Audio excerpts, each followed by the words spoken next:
Okay, ladies, I am so excited today. I have Dr. Morgan Nolte here on the show, and it's a conversation that many people have been having. Because I feel like blood sugar has become this, as I think it's almost as popular as cortisol, as far as the fear mongering that has been going on around there, and insulin resistance and all of that. And I'm like, you know what? We need to talk to someone who knows the true deal. That's not going to have you running into the street just drinking apple cider vinegar all day long.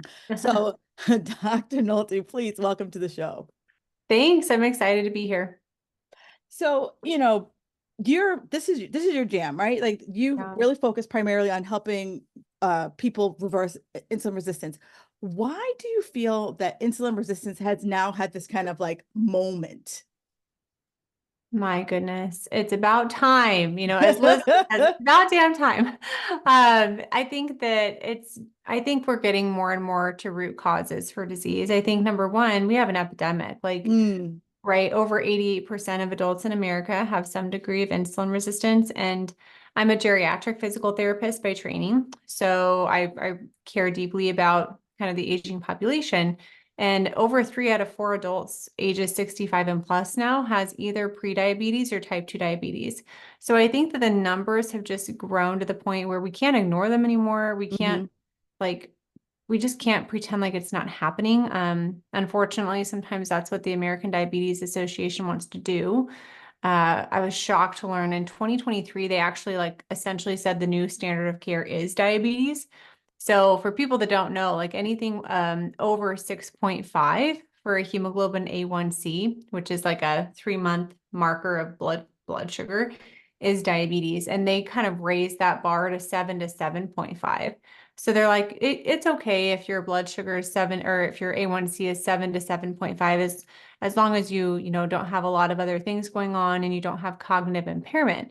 And so what that essentially did was we're shifting the new normal to be diabetes. And I think that that's another reason that it's been ignored is like policies like that coming out mm, that, physicians, there's just so many things. Like I think there's a lot of false information about the fact that type 2 diabetes, can is passed down or is hereditary. It's like I think that are there genetic risk factors that might increase one's likelihood? Yes. But is it more so the habits that are mm. hereditary? Probably.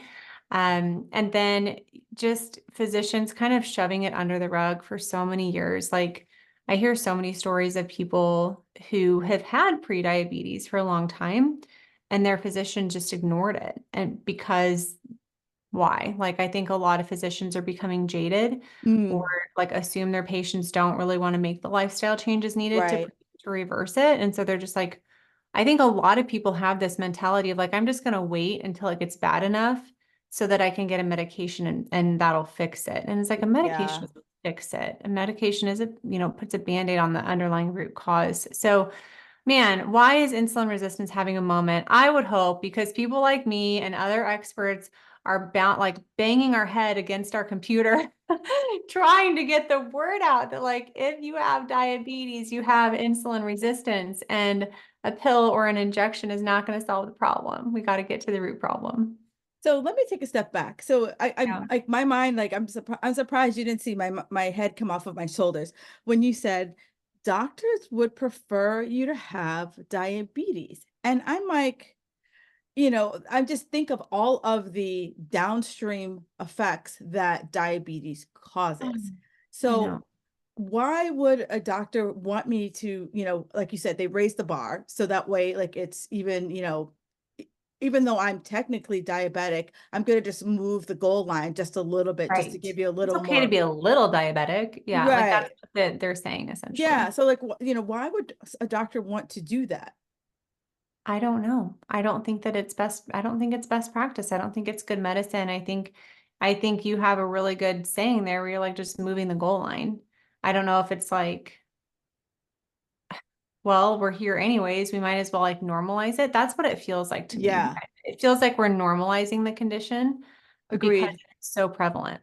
Agreed. Because it's, I think about, like you said, especially in my demographic, for women over 40, a lot of the I'd say the stubborn weight loss that I focus on, a lot of stubborn weight loss that is causing women to pull their hair out by the roots, is partly insulin resistance. Yeah. And if, because I know that when I went to my doctor and I was like, I don't know why. I'm like, I'm packing on 10 pounds a year despite healthy living. Like something is going on. And, basically she looked at me like I was crazy. Like, well, you're not 25 anymore was really the answer that I got. And I was just like, I'm not going to go to jail today. I guess I'm off to like find it out on my own why this is happening. And it was, until I did Dr. Google and went through a rabbit hole of stuff, it was insulin resistance. And a lot of women feel this way. And it's frustrating because,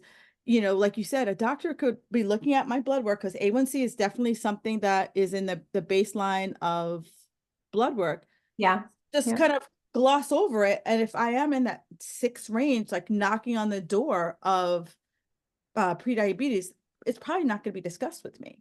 Probably not. No, I really hear this a lot. And so I really advocate for people like look up the cutoffs for normal and pre-diabetic and diabetic, and then compare that to your blood work. Because one of our members, actually, her physician ignored it for like a decade, 10 years, Yeah. and just wrote excellent at the top of her blood work every year. Another story that I heard recently was someone who wanted to lose weight. Maybe you've heard of something like this. And she had a lot of weight to lose. Her hemoglobin A1C was still in the normal range. And her and her doctor essentially had a conversation of like, well, just wait a little bit longer and your hemoglobin A1C will get worse, and then we can prescribe you Ozempic. And I'm like, oh my goodness, we can do so much better. And I'm not necessarily anti-medication, but I do Mm, believe that you can't out-medicate and then you can't out-supplement an unhealthy lifestyle. And it really agreed. comes down to the fact that insulin resistance is a lifestyle disease and it can be prevented and reversed with lifestyle changes. So I'm gonna zip us forward and then zip us back, just so that as people are listening to this, and maybe you have your blood work on, my chart or whatever, and you can pull it up. But if someone is knocking on the door of prediabetes and the doctor says, let's just wait and see, what are some of the medical effects of having high blood sugar? What are some of the effects that I might not notice for a decade that if I started dealing with it now, I might be able to prevent? Well, I'll start with some symptoms and then I want to touch on the importance of testing insulin, which is Yep. different than glucose or A1C. A common one that I hear is neuropathy, which is like Mm, numbness or tingling in the fingers or the feet. yep. Spoke with a gentleman recently who he's like, my A1C is still like, in the normal range. It's kind of like borderline pre-diabetic, but I'm having some numbness on the bottom of my feet and my toes.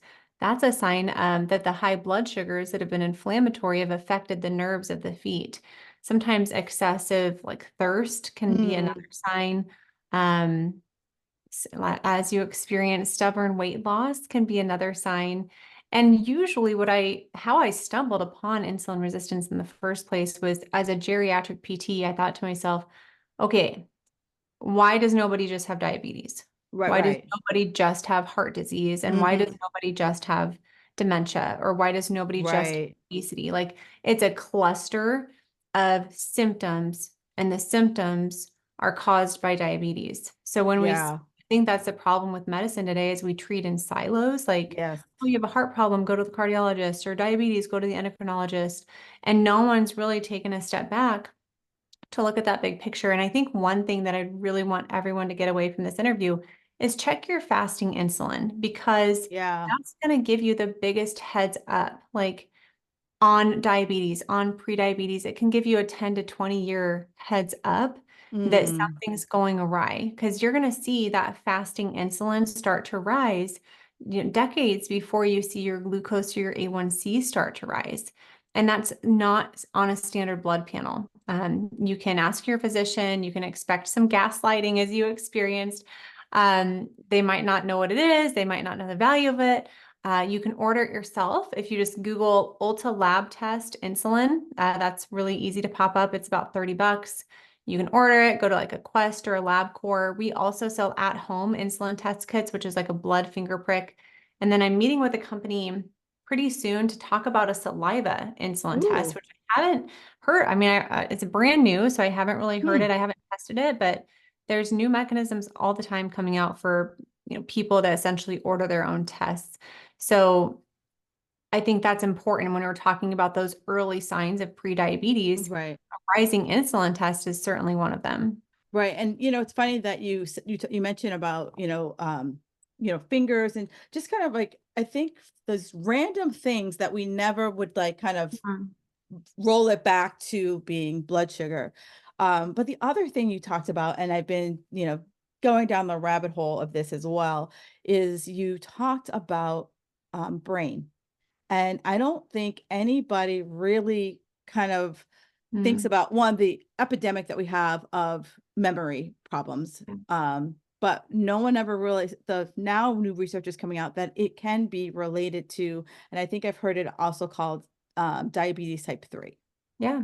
Yeah. So Alzheimer's disease is being coined like type 3 diabetes because of the insulin resistance in the brain.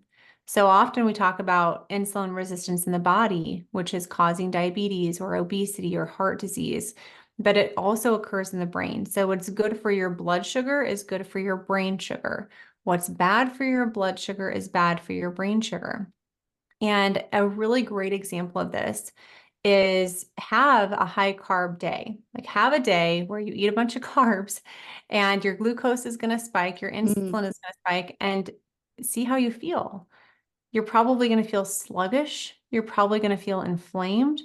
You're probably going to feel foggy, like mm, mentally foggy. So that's an acute instance, like for example, like after Thanksgiving or like around the holidays, like don't you just right. feel sluggish and foggy? And I know I get irritable and a little bit just like sad, when I Yeah. overdo the carbohydrates, there's an absolute connection between the blood sugar and the brain sugar. And that's an acute issue. And if we have these acute repeated issues over time, you get insulin resistance in the brain. And there's more and more research coming out that Alzheimer's disease is not necessarily just because of the plaques and the tangles. You might have heard of those. Right. The plaques and the tangles are side effects, Yeah. the root cause, just like the diabetes, heart disease, obesity are side effects of a root cause.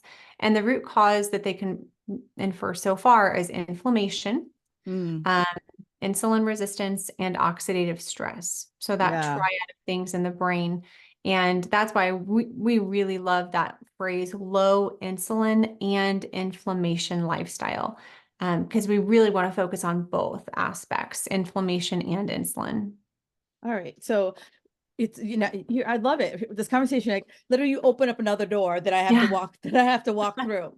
So, many women, in the 40s, we experience inflammation. And so many women are like, I have no idea. Like it just feels like someone just put a hose in my ear and just like my body just like blew up like a Macy's Day Parade. And so is it the insulin resistance that caused the inflammation, or is the inflammation, would say chicken or the egg? Yeah, exactly. I was just going to say chicken or egg. It's both. So both Okay.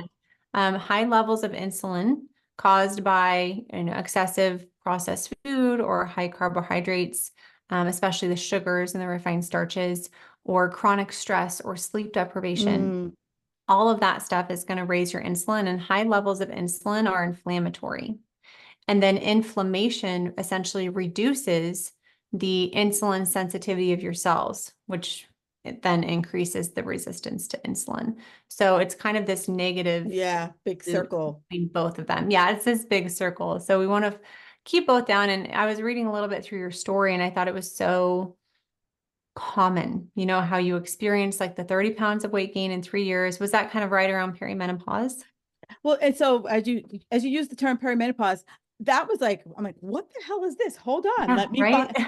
And I'm like, now again, I went down the rabbit hole and I was like, this was a decade ago. Now most people are talking about it, but I only Hmm. heard of menopause, right? And so it was like Right. Yes. in your mind, like that's when I'm 60. Like I don't have to Yes. worry about that for a really long time.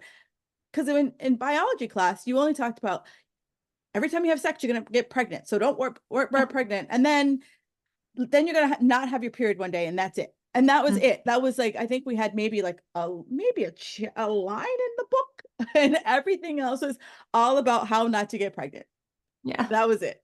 And so now I'm like, I think when you're in high school, whenever you're ever taking biology, you need to learn this. Like there's a phase after you stop having your period. And like there's no like the light switch just goes off. Like it doesn't work that way. Yeah, no. But I think it's so common. Like you were over exercising, you were stressed out, you kind of taxed the adrenals. Oh my And I God, want to that's a hot mess. right, but so many women are because I think that this is a very unique season in life and I'm approaching it um where we may have children that we're responsible for. Mm-hmm. We may have aging parents that we're responsible for, a household, a career. We wear so many different hats as women. And if we're not very intentional to prioritize our own health, our mental health, our emotional health, our spiritual health, all of that feeds into the physical health, then we're going to crash. And I think a lot of women experience that crash. And then a side effect of that is weight gain and all the things. So Yeah. what's happening is like when your estrogen goes down because your ovaries are tapped out, they're like, done, did my job, I'm done now. The adrenal glands and your fat cells, your fat tissue, pick up the slack. And those two places start to make more of the estrogen, which is important because estrogen is like great for your memory and your bones and your muscles and your hair. It's not just a reproductive hormone, right? Right. And so immediately when the ovaries shut down, your fat tissue becomes more valuable real estate. Mm-hmm. And then your adrenal glands also produce the stress hormones. So if those are ramped up producing cortisol and adrenaline because we're really stressed out, well, then your fat tissue becomes even more valuable real estate because your adrenals are kind of pushing out the stress hormone, not the estrogen. So the fat's kind of the last place for the estrogen. So I think understanding that if your body is holding on to fat and you're in midlife, look at your stress levels, look at your sleep, because it's not going to want to release that fat until those adrenal glands can pick up some more of that estrogen production and alleviate some of the cortisol. And like that's just one part. But cortisol directly raises blood sugar levels so much. Like Yeah. I don't, have you ever worn a continuous glucose monitor? I have, and it's funny, I wore it literally like the week, like I wore it for like a month, and it was right before COVID started. And so Mm. it was like there was just too much world going on. Yeah. And I now I'm like, I really should ask my doctor to have me prescribe another one so I could pay a little bit more attention, because like I was starting to pay attention, then I was like, should I be paying attention to over here versus my blood sugar right now? Right. And I'm sure that you've gained a lot of wisdom and, Yeah. understanding over the last several years too. But one of our members sent me a screenshot of a CGM picture where she was in this speech program. So she had to give a public speech and she didn't eat anything all morning. So her morning fasting blood sugars were like in the 90s. And then by 9 o'clock, when she had to give her speech, they were in the 170s. Mm-hmm. Not for like no eating, healthy fasting glucose to 170 just from stress. Yeah. And so it's important to recognize like it might not be what your body, like what you're eating. It might not be the sugar or the carbs that your body is, that you're eating. It could be the carbs that your body is making from the stress. And I think that's a really hard pill for a lot of women to swallow. In Yes. part because the things that are producing the stress also for many give them their self-worth or like give them their self-esteem. Stop recording. We're done. We are done. Yeah. Okay, I'm guessing you've done some work here. So, but I think it's so true. But can you speak to that a little bit more from your experience and your coaching? Like this chronic need for women to like prove themselves, to be productive, to get that external validation, approval, praise from other people. So they go, go, go, go, go. They do. They help at the expense of their own health. Yes. If we can just pause and recognize, like, I mean, I'm a woman of faith. So like I'm a child of God. I'm innately worthy.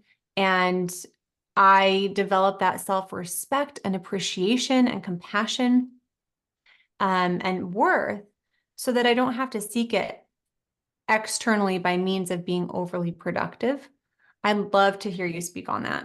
Well, it's so funny because, just what you said, like logically, everything you just said, I would say to myself, or, women who I work with would say to myself, like, I'd be like, yes, I am worthy of everything I receive.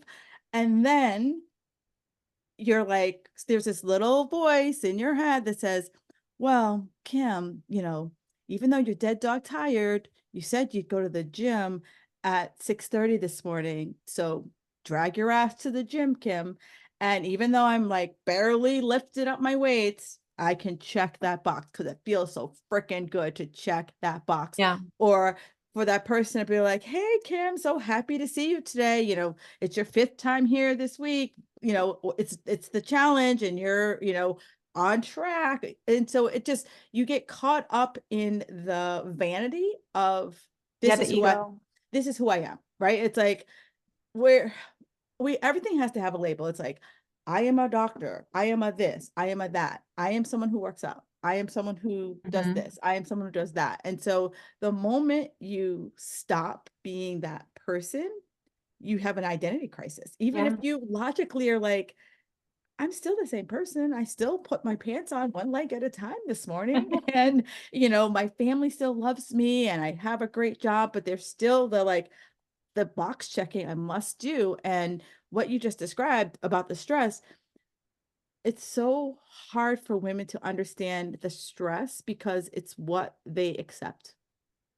Mhm. It's like a fish in water, Yeah, and I think it's what that's I the best way you can describe it. It's a fish in water. And I like to call it like have you heard of like a body weight set point? Mhm. Like that weight that you kind of naturally settle into or always come back to. Yep. I think we all have like an emotional set point Yes. that's the Yes. real controller of the weight, because what drives you to eat? Like what Mhm. drives you to be stressed? It's all about how we think and our emotional regulation and that mental mastery. So, I mean, I come on podcasts and I talk a lot about insulin resistance, and it's really important, but that's all very like left-sided brain stuff. We have to bring in both sides of the brain to solve this problem. We need that energetic, that feminine side too, to really get to the root cause of the root cause. And so if the root cause of these diseases is insulin resistance, what's the root cause of insulin resistance? Your behavior. Well, Right. what's the cause of that? Well, your thoughts. Yeah, exactly. And what you just described is the two things I always tell people. I'm like, I go, the best free advice I'm going to give anybody listening right now or for the rest of my life is get your butt to bed, manage your stress. Like those two things alone would just like it would be so amazing if you realize what a good night's sleep felt like. And I don't think anyone, like most women, know what that feels like. And I get Mhm. it if you have little children, I get it. Like that Oh ship my is God. that ship is sailing until at least It's a 6. different circumstance. Yeah, like 5 or 6 years old, like, like when they get there, like hopefully they're sleeping through the night and like very different circumstance. But I'm talking to those women who their kids are like grown and out of the house. Those women who their kids are teenagers could give a crap about you right now. It's like get yourself to bed and Yeah. a good night's sleep. I tell you, the brain fog might disappear. You're just gonna feel like a new freaking woman. Yep. And it's so much easier. So we call it a Zivley habit hierarchy, and there's like 10 habits that we want you to implement in a certain order. Mm-hmm. Numbers 1 and 2 deal with stress, and number 3 is sleep. Yeah. Because when you focus on that stress management and on the mindset side, and when you're well rested, every single other thing you want to do is going to be easier. 1,000%. You're not going to be like white knuckling your way to the gym. And you're going to just be more mentally prepared for the day and less activated or less triggered, I think, to Yes. emotionally eat. So, if the cause of a lot of people's issues is emotional eating, which I believe it is, and it can come in so many different forms. Mm-hmm. I would maybe say like emotional eating, but also just subconscious eating patterns. And I want, Yes. like, we can really get into the nitty gritty here. We have to get very specific about reducing our cues. Like, first off, becoming Mm, aware of the emotional eating cues, or yes. becoming aware of these subconscious patterns of behavior, and then reducing the exposure to the cue in the first place. So I want to hear Yes. from you too, but some that I've identified in my own life that I have to work on every day. And I tell myself these every morning. I don't eat between meals or after meals. Mm-hmm. I don't eat while I'm cooking or cleaning. And I'm not perfect at these, but these are good goals that I've Right. identified where, like, okay, I've been struggling in these areas and I want to bring my attention to them. I don't Yes. finish my kids' food. Mm-hmm. I don't go back for seconds. For me, a really big one that I've identified recently is I don't finish my meal with something sweet. So we grew up Oh, eating dessert every night. yeah. And for some reason, like, I'm pretty good all day. And then at night, those sweet cravings kick in after dinner. And I thought, what in the world? Why? What are the specific cues? Because if I have something sweet, we all know what that does. That makes you want more of it. Right. And so you're overeating in general. And I realized that just seeing an empty plate for me is a cue to make me want something sweet Ah. after the meal is done. So it's seeing an empty plate. So it's like, well, maybe I'll just leave a bite of food on the plate and then I don't see the empty plate. And that actually helped. That did help. Oh, Um, neat. yeah. And then changing the route. So instead of like, okay, I'm done with dinner. Now I'm going to go into the kitchen where I would usually put my plate down and then maybe get some stevia chocolate chips or like one of my little healthy desserts or something that leads to something else that leads to something else. Maybe I change my route and I go brush my teeth first and then I go do the dish. So Oh, yeah, thinking about like little tweaks like that. Those are some that have come up in my own life on subconscious thought patterns, but then the emotions, I would say, from my life have been urgency. mm, And that's a really unique one. But I found that why am I eating in the car? Like, right. why am I eating um fast? Like I was eating, Yeah, and I think, we have a 6-year-old and a 4-year-old. So there is a season in life as a mom where you're like, I got 5 minutes, here we go. exactly. And so I got in that pattern. Procrastination is a huge emotion for Mm, me that makes me want to eat. And we have to recognize like what wires together fires together. So if you yeah, get these long-standing habits of like not wanting to be late, and so you're grabbing food to go out the door, or I don't want to do the dishes, so I'm going to have some dessert so I don't have to do the dishes yet. Uh, right. all these things like procrastination, urgency, and stress is a big one too for me. If I can reduce exposure to those cues, meaning if I can leave a little bit earlier so that there is not urgency, if I can do that morning mindset routine and incorporate meditation and work on my mindset so that I don't experience stress, if I guard my schedule tighter so that I'm Yeah. not overscheduled, and that would lead to stress and urgency. That's all going to help. So reducing the cues. I'd love to hear some examples because I think that examples really help serve as a mirror to the listeners to be like, oh, Right. what are my subconscious food behaviors? What are my like emotions that drive my emotional eating? What are yours? It's funny they say that. For me, food, it's I would say procrastination is one of my biggest drivers of food. And it's funny you talked about your plate because having a plate in front of me that food is done, it makes me anxious. And so I always, and I don't really know why it does, but my husband always points it out to me, like as soon as like if we're at a restaurant and my food is done, I will put something on it. And like just as a signal to whoever's walking by that it's time to take that away. Okay. Yeah. And even when I'm at home, like as soon as I'm done eating, it has to be gone. And I don't know if it's because like you mentioned, like, is it because I don't like to see an empty plate, or is it my signal to be like, food's food's over. Mm-hmm. So, those are kind of one of my cues. But procrastination for sure. Like right before this call, I was like, well, I only have an hour. Can I really start something? Next thing you know, I'm getting a glass of water and then I'm in the kitchen and I'm like, Yep. you came here for water. Like, do your job, get the damn Yeah. water. Like that's all you're here for, nothing else. You just had lunch an hour ago, and if you're hungry after an hour of having lunch, you didn't have a big enough lunch. So like Yeah. just get your water and walk your butt back up to your office. But what you just said really struck a chord, because you're right. Like, if I'm trying to change my habits, I have to kind of take a step back and say, well, what are my habits around food?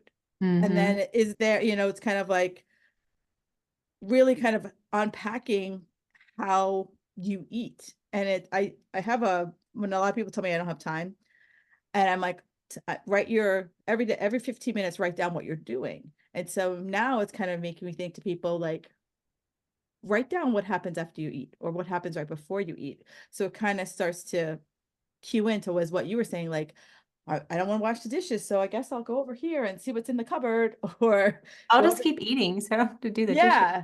So it's Um, like, how do we start to kind of like, as you guys are listening, how do we start to raise that awareness so that you get to the point where Morgan is, where she's able to be like, yeah, I know that's my doorbell and I gotta like find another house, go in the back yeah, door.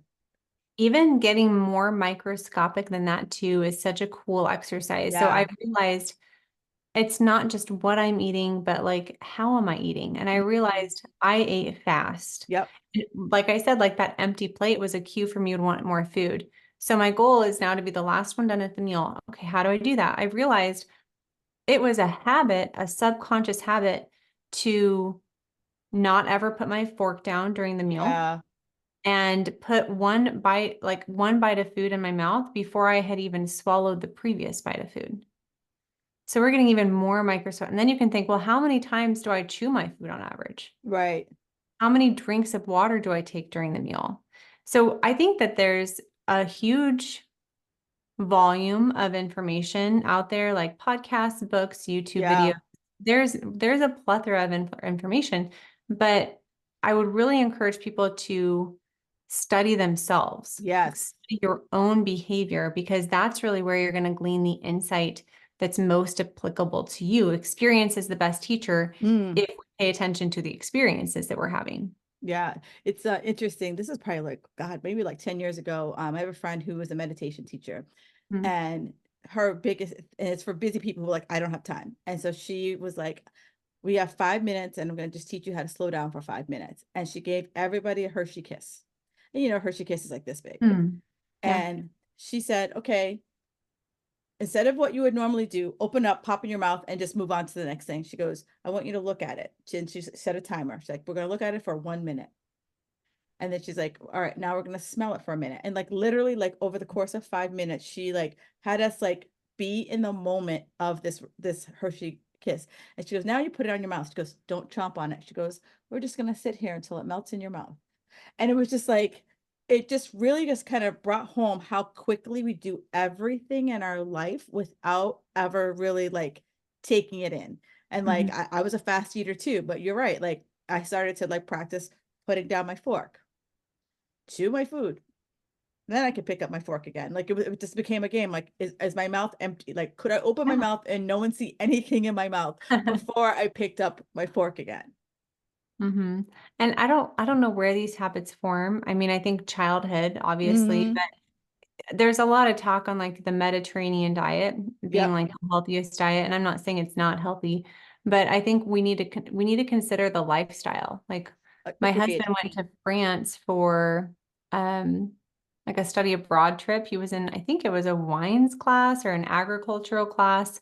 So they went and like quote unquote studied in France and pretty much just drank wine and, saw the sights.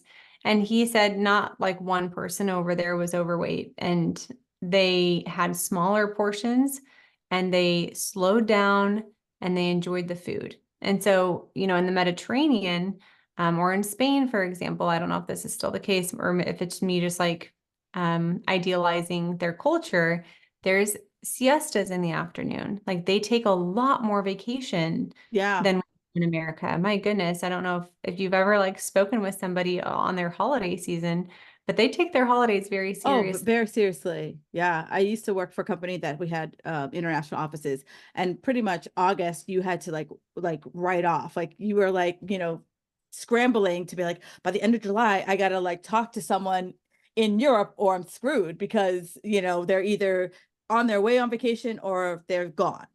Hmm. And we need more of that. Like I think that people are turning to food to fill something that can't be filled by food. And I interviewed someone on my podcast, and she used the term hidden hungers, and I really like that. So, Yeah. like, what hungers are in your life? Are you lonely? Are you in need? Like, what hunger is there? Is there a hunger for love? Is there a hunger for community? Is there a hunger for compassion? Is there a hunger for adventure? Is there a hunger for joy? Because, or is there a hunger for peace? Or like me, a big one is a hunger for relaxation. Yeah. I realized that the only time I was like, why do I keep overeating? And it's like, well, the only time that you stop during the day is when you're eating. Eating. And so Yeah. it's normal and natural that you would want to extend your rest break. But once I started to incorporate more rest and buffer into my daily schedule, um, the tendency to overeat because I wanted to rest longer went away. And that's what I mean by like really getting into the cue and then Yeah. fixing the cue, like reducing Yeah. exposure to the cue. That's just another example of hidden hunger. So if I had to ask you, like, do you have any hidden hungers that you're working on? Mine's just relaxation and joyful activity, which is a work in progress. I mean, as you were saying that, like that's a great question. And now I'm gonna have to be like, what is that like hidden thing that might be like lurking in the back seat that I haven't really like unpacked? But that is I like that term, hidden hunger. It's a great question and a great thing to think about, as I know right now my obvious cues, but it's like what are the like more subtle nuanced cues that might not pop out as obviously. Yeah, like what are you trying to fill with food that Yeah. food can't fill? I think that's a good question for every single listener to answer. And it's true because as we are talking about insulin resistance, a lot of it is the overconsumption of something, and Yep. it Yep. and a lot of my women come to me and they're like, I eat so healthy, and I'm like, I agreed. Like there's nothing, like you can overeat healthy food, and I Yep. think for years that wasn't really relayed. We always thought, I'm not going to McDonald's every day, I'm not eating cookies every day, but it's like you can overeat the healthy stuff. Absolutely. And I'm so guilty of this. Like I wanted to believe that calories didn't matter for so long. And so I would follow a low insulin diet and eat the healthy fats and the fiber and the protein and keep the starches and the sugars lower. And but if when you get very tight with your like goals, like I think especially the last like 10 pounds, you realize low insulin calories do still count. And Mm, in America, especially, we have become so desensitized to what a proper portion size is for our needs. Like, for example, the cornerstone of any meal, according to what I've researched, should be 30 to 50 grams of protein. right, That's a can of tuna that has like, I don't know, less than 200 calories. And that's like the size of your hand of cut up meat, chicken, steak, the size of your hand of like 5 scrambled eggs. right, Anything more than that is not necessarily like, I think fibers are arguably very great. right, But more than that, it's just not necessary. If you're trying to lose weight, you got to get that protein dose in the meal. right. And then other calories on top of that is where I would start to remove, but don't remove Yeah. the protein calories. 30 to 50 grams is really important. Yeah, it's one of the things I teach, is what I call like your balance plate. And I was like, Mhm. and it's always like build your meal around protein because it's really easy. Like I can, if I just looked around my room, even though I'm in my office, I could probably find a carb. But but for some people it's harder to find a protein, and then we get all like wrapped around the axle about like what's a real protein. And as you just said, like just eat 30 to 50 grams of it, what a protein is, eat it, and then bring in the fiber, bring in the other carbohydrates. And most people would say, you know they think insulin resistant is more of a carb, like a Mhm. being over carbed. Yeah. um I like to just make it as simple as possible. I'm saying it's being overfed. Yeah. And I think a good example of that is I had a client who transitioned to a really, really low carb lifestyle. He's doing great, by the way. Like his blood sugars started up in like the 300s. He didn't want to take medications. Like they're consistently in the 100s. They're still higher than what they should be, but they're trending in the right direction and have been. And he was kind of at this weird plateau. And he was like, I don't understand how my blood sugars are, going up after a meal that has like zero carbohydrates. And I'm like, well, let me see. Like, write down what you eat for a week, write down the portions, and I'll look at it and I'll kind of give you some feedback. And he was having far too much protein per meal. So Mm, he was having like 10 to 18 ounces of meat per meal. And I thought, well, there's our issue right. because your body can only utilize so many amino acids from that meat in Mm, one sitting, and the excess are going to be converted into glucose so that they can be stored as fat. So if you're having too much protein per meal too, you're going to see that rise in your blood sugar. And so that's why I think a good example of like being overfed versus overcarbed.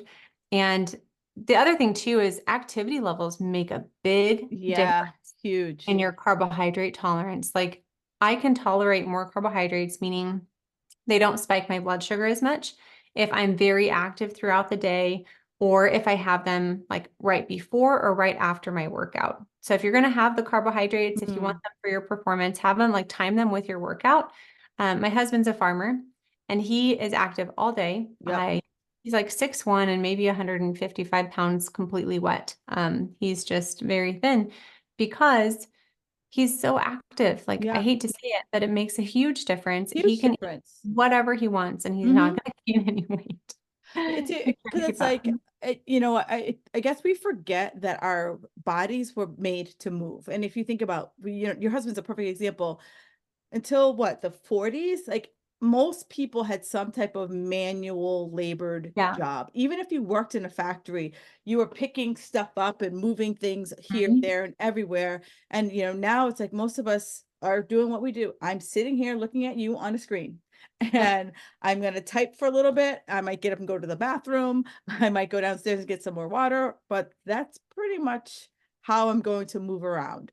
Yeah. And and then like if you think about how you were when you were 25 and how your life has evolved. When I was 25, I was going to the gym, I was going out, I was doing this and this, and now you might be chasing your kids, but once the kids are gone, who are you chasing around? Yeah. And have you seen the show 1883? It's on Yes. Paramount Plus. I really like it. And I always think about, man, those pioneers, they walked all day or they rode their Yes. horse all day and they didn't have access to a lot of food. They maybe No. like one or two smaller meals a day because they had to ration. And do you think any of them had diabetes? No, No. I don't think so. It's a No. relatively new condition because our biology has not caught up with our environment. Like our environment and technology has advanced so far, and there's so many benefits to that. And we also have to be mindful that our bodies are still largely that of like the pioneers and the cavemen. Mm, So we need to be cognizant of like, all right, yeah, I have a desk job. I have a standing desk, so I can stand sometimes if I want to stand. I'm going to move between meetings. I'm going to have intentional exercise most days. And I'm going to also control the factors that I can. Like, I never have any blue light coming out of my device because it affects my sleep. mm, Um, I have enough blue light from these lights, but like at night, I'm wearing blue light blockers. So, like, there's things that we can do to counteract the effects of our environment, and right. we need to be mindful to do them just for our pure biology's sake if we want to be healthy. So one of the kind of the prevailing ways to reduce insulin resistance and reverse insulin resistance is intermittent fasting. Hmm. And, you have the people over here like, it is the best thing since sliced bread. And then you have the people over here like, not sure. So where do you fall with, if someone's like, okay, I'm going to check these numbers and, I might fall close to my A1C numbers and my reverse insulin, my fasting insulin numbers. What should is it intermittent fasting? Like, what are some of the steps I could start to take on my own to kind of, besides sleep and stress, to Yeah. bring down my numbers? Well, I think fasting, I love that we had the conversation about food first. I Mm-hmm. really do recommend that you focus on nutrient quality and quantity before you focus on fasting. I think it's a little Yes. bit more of an advanced strategy. And a big step for some people may just be that. Like it may just be fasting for 12 hours a day, which means we're not going to be snacking after dinner. We're not going to be getting up in the middle of the night to have a snack. You're fasting from, 7 p.m. to 7 a.m. That's a great start for a lot of people. And then from there, instead of grazing all day or having Mm, like 5 mini meals, we're going to do 3 structured meals. So yeah. we're having little breaks of fasting throughout the day between our meals. And I think that's where most people really should start. And from my personal experience with fasting, the lifestyle matters more than one fast. Yeah. And we don't want a protein deficiency over time. So if you want to do like a protein sparing fast, I really like those where, you maybe you have eggs for breakfast, a can of tuna for lunch, and like steak for dinner. It's almost like modified carnivore. Um, but I've experimented with all sorts of different fasts, and any weight that I lose fasting always will come back on if my baseline habits don't change too. Agreed. That's the important part. And I think there's other benefits to fasting, like for autophagy, it's incredible. I do autophagy fasting where you're going to fast for, oh, it varies, but like 18 plus hours, 20, 20 plus hours. That's something different. So autophagy is like cellular cleaning. I do that primarily for cancer prevention. If I was undergoing cancer treatments, I would absolutely look into fasting. There's a couple books there. The Cancer Code by Dr. Jason Fung. Mm, And then Martha Tettenborn is her name. She's from Canada. She wrote a book called Hacking Chemo. So there's a couple fasting protocols that can help when you fast, essentially what happens is it kind of quiets, it puts like normal cells into stealth mode. And mm, then the cancer cells are like ravenously hungry. And so the traditional cancer treatments have been found to be more effective with some therapeutic fasting. Again, I'm not going to get into the protocols, you can right, get the right. books, but that can be beneficial. Mm, And I think that it can be also beneficial for two other things. Just caloric deficit in general. mm, I have found like when I lost the baby weight, I thought doing like a 16-8 window where I fasted for 16 hours and then I ate between about 10 a.m. to 6 p.m. I still had 3 meals usually. I just delayed breakfast. That was effective for me. Um, but if you can just do 2 meals too, maybe with like a high protein snack in the middle, that's going to yeah. help create a calorie deficit over time for weight loss. So there's a lot of benefits. And then the other one is bowel movements. So giving your bowels just a break from digestion can help with gut health and reduce bloating. There's really a lot of good benefits with fasting. I just don't want people to think that it's the end all be all. Yeah. I don't want people to fast too aggressively than what Mm, their psychology can sustain because yeah. especially if people have a history of like any eating disorder or binge eating, it's probably going to activate some of those old emotions and patterns. And I've heard a lot of like overeating after fasting. So Yeah. I think it's a very therapeutic approach. I definitely use it in my practice. How I use it depends person to person. Personally, I mix it up all the time, like Yeah. all the time. Agreed. It just kind of depends on like, okay, if I overate one day, I'm going to compensate and fast a little bit more the next day. But my baseline is 12 to 14 hours of fasting a day with like 3 square meals. And then from there, I just kind of modify. All right. So if I, right now, if I'm someone who's just trying to improve my numbers, Mhm. fasting is a potential thing for me to do, to help me improve my numbers. Are there any other ways that I can help improve my glucose numbers, besides fasting and changing my, basic lifestyle health? Yeah, I honestly think continuous glucose monitors are so insightful. So Mm-hmm. if they haven't already experimented with that, I would.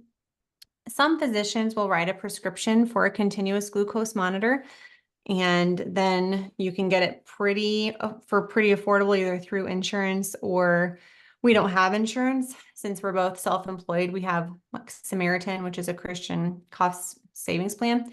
And so we use like the pharmacy discount card, and I got Yeah. a CGM for 20 bucks each from Hy-Vee. And I really, I can't tell you how this is going to go, but I just joined the Amazon pharmacy. Have you heard of Oh that? yeah, I've heard of it. It's one of those kind of like, is it too good to be true? Like, so I'm glad to hear that someone, so I can Yeah. circle back with you to be like, how's it going? You might need to. So I just did that. It's a really low monthly subscription, and then it's a very low like per visit cost. So for someone like me who doesn't have a lot of health issues, I don't need a lot of follow-up, and I want to keep my out-of-pocket costs low because we cover them. It was a good solution. And I get cold sores sometimes when I'm stressed. Mm, And the how do I say it? I don't know, I need a certain medication. right, And I think it's like the generic just does not do it for me. So I right. needed whatever the other one's called, brand name or whatever. And over the counter through Hy-Vee, it was going to be like $200. And I got it for less than 10 on Amazon. Interesting. It's so interesting. So I'm kind of interested to see if I can get a continuous glucose monitor prescription through Amazon, or if there's going to have to be like a pre-qualifying diagnosis for that. I Yeah. don't know. But there's companies out there like Levels Health and NutriSense and Signos that do that. You can also just go straight through the company. I think Dexcom was supposed to be releasing an Yeah. over-the-counter Yeah, no I've heard prescription somebody was option. I remember hearing somebody was doing an over the counter version of a CGM. But it's like you said, one of the things I kind of liked about the CGM, and I wrote myself a note to circle back on that one, is that it was also interesting to the foods that I ate that were more blood spiking than I thought, and I'm like, Yeah, okay, so I'm like, oh, so now it was kind of like getting more nuance, like, okay, this is how I react to this food versus, what I'm like, most people don't have a problem with, I was eating a peach and I was like, all of a sudden it just went, my blood sugar went through the roof. So then you can kind yeah, of, so then you can kind of unpack, be like, okay, is it because I didn't have protein with it? Then it's like, kind of start to play with the different meal combinations to see how other foods eaten together would overall impact your right. Like apple with peanut butter instead of just an yeah. apple. But that's why like when Weight Watchers says that certain foods are free and fruit is free, I'm just like, no, No. that's not true. Yeah.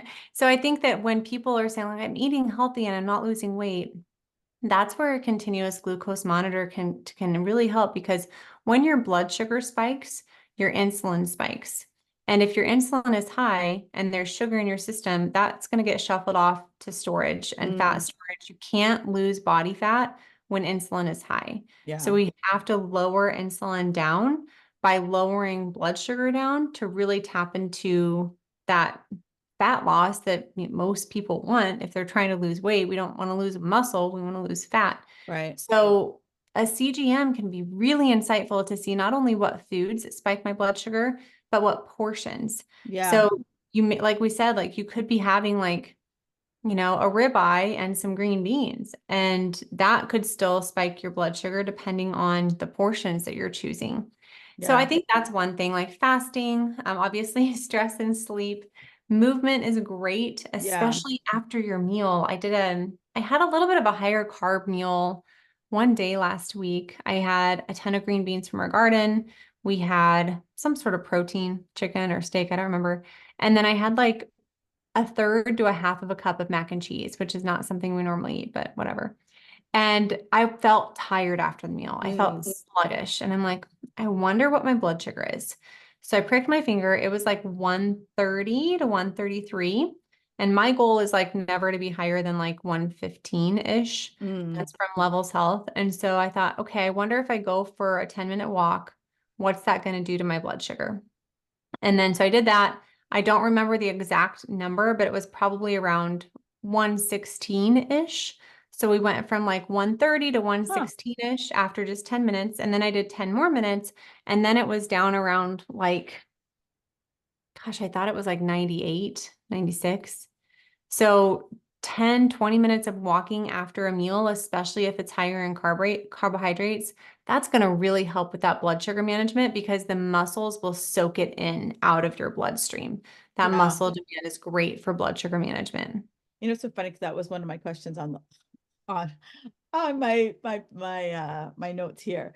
And so, it's funny, this conversation has been really insightful. And for those of you guys who are still listening here, clearly you're like, your ears are like, this is for me.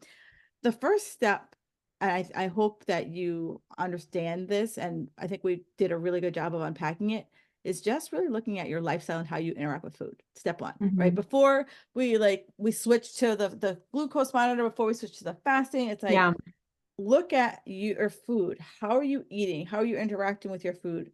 Maybe you're over consuming, and even though it's healthy, maybe you're under consuming. That's a problem too. Or maybe she mentioned a client who had a very stressful job, and even though she wasn't eating a darn thing, her glucose spiked through the roof because she was in a situation that was very stressful for her.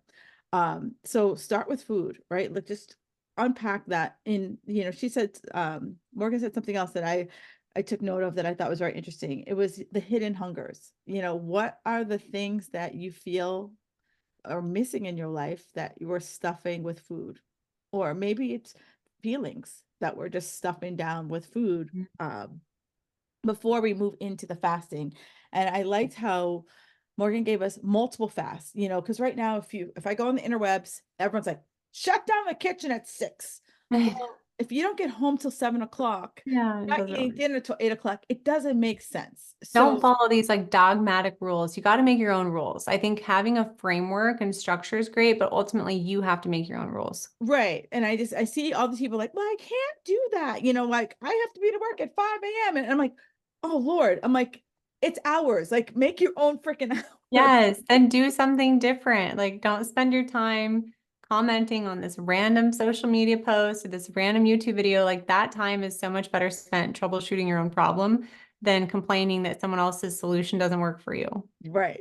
But she also gave us the biggest thing I know I learned was, one, eat when you're hungry. That was like a big thing that I had to learn. Mm. But the second one is just having enough gaps between my meals. Hmm. I used to like stuff all my meals together. And if I look back, it was because I didn't really have a lot of, I was a personal trainer, so I didn't have a lot of time. So I Yeah. had to eat when I could. Yep. And I never learned how to be hungry. So hunger is Mm. not urgent. It's okay to be hungry. It's a signal that it's time to eat something. Um, but I think even just having bigger gaps between your meal could be some form of fasting. But before you switch there, let's just look at your food and how you react with it. How are you sleeping? How's your stress? Yep. And then I want to say fasting is like advanced physics, right? Like I Yeah. gotta understand basic math before I can move to advanced physics. Mhm. Otherwise, it's not going to stay off. Like any weight that you lose fasting won't stay off if you don't have these other lifestyle things in place first. And that's why I think quick fixes, like fast medications, like if you see people doing that, you do not have to envy them. You can have compassion for them, because I like to say, like, you cannot circumvent the necessary lifestyle changes that are required to lose the weight and keep it off. And you just remind yourself, my path is my own.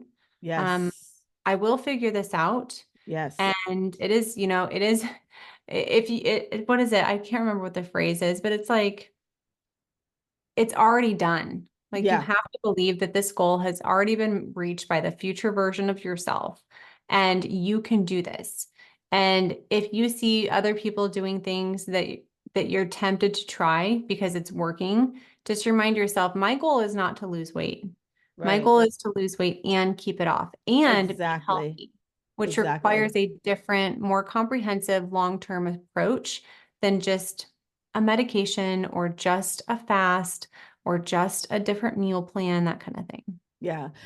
And I'm gonna uh before I wrap this up, I'm gonna let you guys know I did a whole podcast on Ozempic, and the doctor I spoke to, the one of the things that I could have like reached to the phone and given her a big hug, was that she said all the side effects that people are talking about and asking about and all the stuff, she said, because their doctor didn't ask them the right questions. And she said, she was a geriatric, excuse me, she did a lot of gastric bypass.